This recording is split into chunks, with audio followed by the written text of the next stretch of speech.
boa noite, pessoal. Hoje eu estou retomando aí no YouTube e vou trazer para vocês um pouco mais sobre as mutações das calopsitas.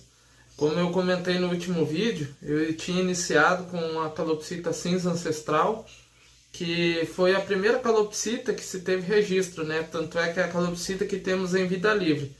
Porém, pessoal, eu senti que faltou um pouco mais explicar para vocês o que seria uma mutação e o que seria as mutações em si, né? As sexo-ligadas, dominantes e as recessivas. Então eu resolvi fazer de novo esse vídeo de uma forma mais explicativa, né? Não vou apagar o último vídeo, vou deixar ele salvo. Porém, novamente eu vou retomar a falar do cinza padrão ancestral, né? Então hoje a gente vai começar falando um pouquinho sobre o que é uma mutação em si. Lembrando que eu não sou uma pessoa totalmente sabida de tudo, eu não sou uma pessoa que sei de tudo, estou sim aprendendo a cada dia. Porém, um pouco que eu sei, eu quero estar transmitindo para vocês e também estar aprendendo junto, né? Durante esse período que eu estou um pouco afastado aqui do YouTube, eu usei esse tempo para estar focando um pouco mais na criação, aprendendo, acompanhando algumas lives aí do Bill e também de outros canais, né, que são bem conhecidos aí. E eu resolvi fazer agora esse vídeo um pouco mais confiante nas minhas próprias experiências e também nas coisas que eu aprendi nesse período. Hoje eu vou falar para vocês sobre as 3 mutações que existem, né? As 3 classificações iniciais, que seriam as calopsitas dominantes, as recessivas e a sexo ligado. Lembrando que mutação é uma alteração no gene onde se manifesta no fenótipo da ave, né?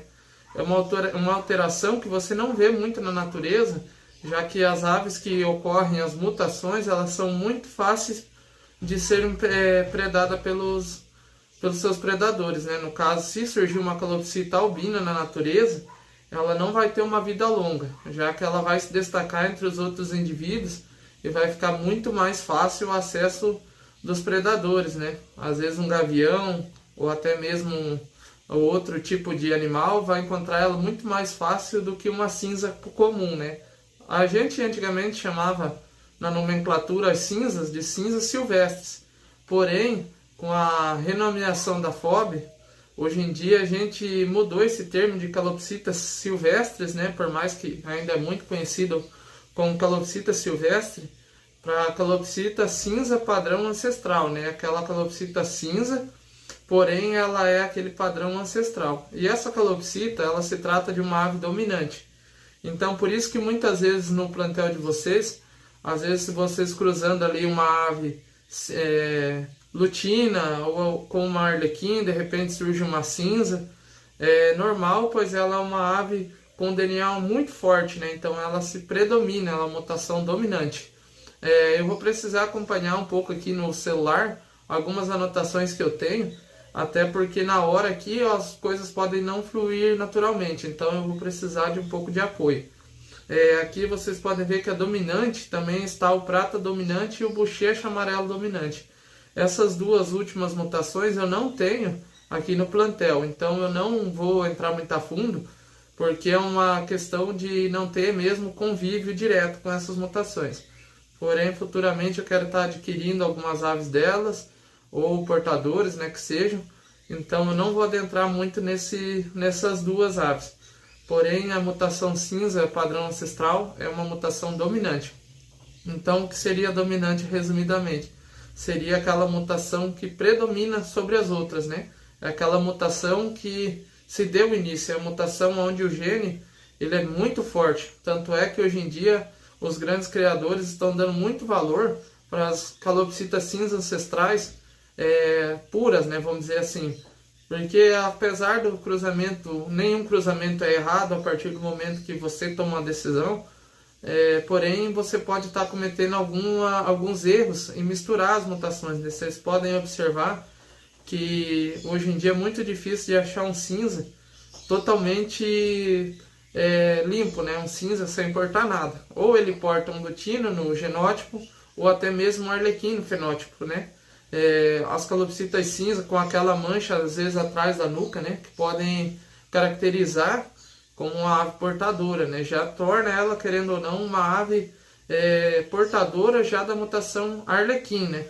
Então é uma mutação que hoje em dia está ganhando muito valor, até mesmo pela dificuldade de encontrar indivíduos puros, né? Indivíduos totalmente ancestrais, né? Então hoje em dia as cinzas ancestrais estão voltando à ativa aí.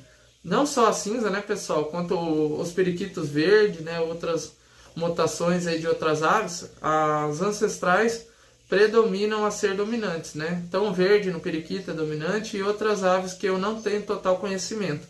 Apesar de eu ter algumas aves aqui no meu plantel, a minha grande maioria e a minha experiência maior é com as calopsitas, então eu não vou me arriscar a adentrar em um assunto aí que eu posso não estar entendendo muito bem. Apesar de, como eu falei, as calopsitas eu também estou aprendendo junto com vocês, né? Então, a mutação dominante seriam essas três. Já uma mutação recessiva é aquela mutação onde ambos, os dois, precisam ter aquela mutação, né? Então seria, no caso, um exemplo mais claro e que eu tenho aqui no plantel são as arlequins, né? As arlequins, pessoal, elas são mutação recessiva pelo fato de que as duas precisam do gene recessivo, né? O gene arlequim, para se manifestar nos filhotes. O arlequim com arlequim, um arlequim canela com arlequim cinza, né? Ou um portador da mutação, né? Para você tirar os arlequins, tanto os arlequins reversos, arlequins clears, né? Qualquer arlequim, ele é uma mutação recessiva, então é necessário que vocês tenham aí as aves ou na cor ou portadores, né? Então, no caso, você tem ali uma fêmea arlequim, você coloca com um cinza desses que eu mencionei anteriormente, você vai tirar o arlequim. E o arlequim, basicamente, ele é uma caixinha de surpresa, né? Como os criadores falam. Você mistura ali dois arlequins, às vezes dois arlequins bem marcados, eles tiram aí uma ave clear ou um reverso bem simétrico, ou até mesmo dois simétricos tiram um arlequim bem manchado. Isso é porque a mutação dos arlequins, ela se manifesta de maneira aleatória, né? Ela vai pelo corpo da ave inteiro. Pode ser uma ave com somente a cabeça e a ponta das asas ali amarela, ou até mesmo vice-versa, né? Ou às vezes a ave toda amarela com somente uma parte ali da bochecha ou das asas cinza, né? Ou canela. Então, a mutação arlequim é uma mutação recessiva. Dois fatores que precisam estar unidos para vocês tirarem uma mesma ave, né? Eu vou estar dando mais uma copiada aqui, ó. O cara branca. O cara branca é aquela mutação onde vocês veem que em vez da ave ter o tom amarelo, ela tem um tom branco, né? Ele perde a parte amarela da ave e troca pela cor branca, né? Vocês podem notar pelo cinza ancestral, num cinza cara branca. Eu vou tentar colocar aqui para vocês verem a diferença, né? Eles são basicamente aves idênticas, porém a cara branca ela se manifesta diferente ao trocar o amarelo da ave pela mutação ali pela cor branca, né? Então nisso também engloba os arlequins, né? Os arlequins também você coloca dois arlequins, em vez de eles saírem o amarelo, sai o arlequim fundo branco, que a gente chama. Antigamente a gente chamava, como eu li aqui no celular, de cara branca, porém justamente eu acho pela questão dos arlequins mudou um pouco essa forma de tratar a cara branca e sim ser chamada aí de fundo branco, pois um arlequim não é só a cara, a face da ave, né, que muda. Pode ser aleatoriamente, como eu disse, o corpo, pode ser somente o rosto, pode ser as asas, então mudou-se essa nomenclatura justamente para ficar uma coisa mais correta, né? Porque se você chamar um arlequim cara branca, ele não vai ter só a cara branca, ele vai ter outras partes do corpo ali que não são brancas, né? Que são cinza. Então é meio complicado de chamar ainda as calopsitas de cara branca, né? Por mais que aos poucos a gente está se adequando, né? Eu mesmo muitas vezes chamo aqui no criatório as fundo brancos de cara branca até hoje, né? Então é mais uma mutação recessiva. Juntando então aí a arlequim e a fundo branco, né? E depois dessas mutações a gente também tem a fulvo, que é uma ave que eu não tenho, uma pastel e o prata recessivo, né? Então são mutações que eu também não tenho como dizer para vocês. Vejo muito pessoal falando que tem que tomar cuidado com esses cruzamentos entre o cara branca e os pratas e as outras aves aí, né? Então Assim que eu me aprofundar um pouco mais no assunto, eu vou trazer vídeos explicando para vocês essa questão aí dos cuidados nos cruzamentos, né? Vou trazer um vídeo mais básico, falando em questão dos canelas e dos hinos, né? Futuramente, que são as aves que eu tenho aqui no meu criatório, né? E em seguida a gente teria então as mutações de sexo ligado. Sexo ligado, pessoal, seria aquelas aves aonde somente o macho porta uma mutação, né? Ou seja, a fêmea, ela tem que ser na cor, ela não vai portar a mutação, né? No caso, um arlequim, a fêmea pode se manifestar ali um cinza com aquela mancha arlequim na nuca, né? Que é o padrão muito difundido hoje em dia por conta das misturas. Porém, o sexo ligado não, ela é uma herança ligada somente ao sexo do macho, né? Então ali a gente tem as opalinas, que são aquelas, as famosas pérolas, que o pessoal ainda chamava de pérola, né? Hoje em dia se chama opalina, e também muitas pessoas chamam ela de carijó, né? São as calopsitas aí opalinas. Mudou-se a nomenclatura, justamente porque há alguns erros, né, em chamar uma calopsita de pérola. Então, um fundo branco ali, ela também pode se manifestar. Um fundo branco, às vezes uma combinação de mutação, né? Você tem ali uma calopsita que é recessiva e é uma calopsita ligada ao sexo, né? Por exemplo, um arlequim, você tem um casal de arlequim e sai um arlequim opalino, né? Então, seria um sexo ligado. Esse opalino veio do macho. Então, as mutações sexo ligadas também tem a canela, né? A ave canela, que é aquela calopsita que, em vez dela ser uma calopsita cinza, ela fica um tom assim mais acanelado, né? Um tom mais claro.